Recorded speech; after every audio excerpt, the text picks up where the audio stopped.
দুই দেশের দুই কিংবদন্তি, একজন আধুনিক মালয়েশিয়ার রূপকার, অন্যজন নতুন বাংলাদেশের স্বপ্নদ্রষ্টা ও নোবেল জয়ী। সময় তাদের অনেক কিছু দিয়েছে, আবার কেড়ে নিয়েছে অনেক কিছু, তবুও কেড়ে নিতে পারেনি বন্ধুত্ব। টোকিওর নীরব শহরে বহুদিন পর দেখা হলো দুই চিরচেনা বন্ধু ডক্টর মাহাথির মোহাম্মদ ও অধ্যাপক ডক্টর মোহাম্মদ ইউনূসের। দীর্ঘদিনের ব্যবধানে হলেও সাক্ষাতে ছিল না কোনো দূরত্ব, চোখে মুখে আনন্দ, হৃদয়ে আবেগ। শুভেচ্ছা বিনিময়ের পর দীর্ঘ প্রায় 40 মিনিট ধরে কথা বলেন তারা। স্মৃতিচারণ, খুনসুটি আর ভবিষ্যৎ স্বপ্নে এক মহৎ সংলাপ। অধ্যাপক ইউনূস অগ্রিম জন্মদিনের শুভেচ্ছা জানান মাহাথিরকে। RICL TMX, যুগের পর যুগ স্থাপনা থাকে মজবুত।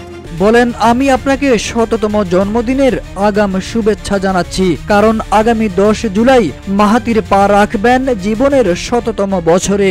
এক অনন্য ইতিহাসের সাক্ষী হতে চলেছেন তিনি।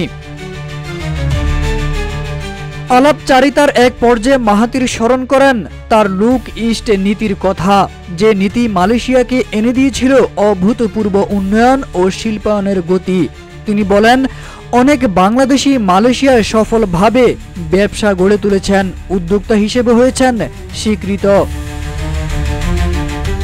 মাহাথির অধ্যাপক ইউনূসকে অনুরোধ করেন বাংলাদেশেও যেন পূর্বমুখী শিল্প নীতির অনুরূপ কাঠামো বিবেচনায় আনা হয়। এদিকে ডক্টর ইউনূস মাহাথিরকে অনুরোধ করেন তিনি যেন তার আন্তর্জাতিক প্রভাব কাজে লাগিয়ে রোহিঙ্গা সংকট সমাধানে সহায়তা করেন।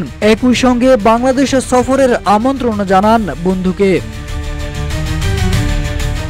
জবাবে মাহাথির বলেন, যদি চিকিৎসকরা অনুমতি দেন তবে তিনি বাংলাদেশ সফরে আসবেন, তবে বয়সজনিত শারীরিক সীমাবদ্ধতার কারণে চিকিৎসকরা বর্তমানে তার ভ্রমণ সীমিত করেছেন। অধ্যাপক ইউনূস মাহাথিরকে বলেন, বাংলাদেশ মালয়েশিয়ার প্রতি কৃতজ্ঞ, কারণ আপনার দেশ আমাদের লাখো মানুষকে কর্মসংস্থানের সুযোগ দিয়েছে। দেশের প্রতিটি গ্রামে এখন মালয়েশিয়ার নাম শোনা যায়, কারণ সেখানকার মানুষজন সেখানে কাজ করতে গেছেন।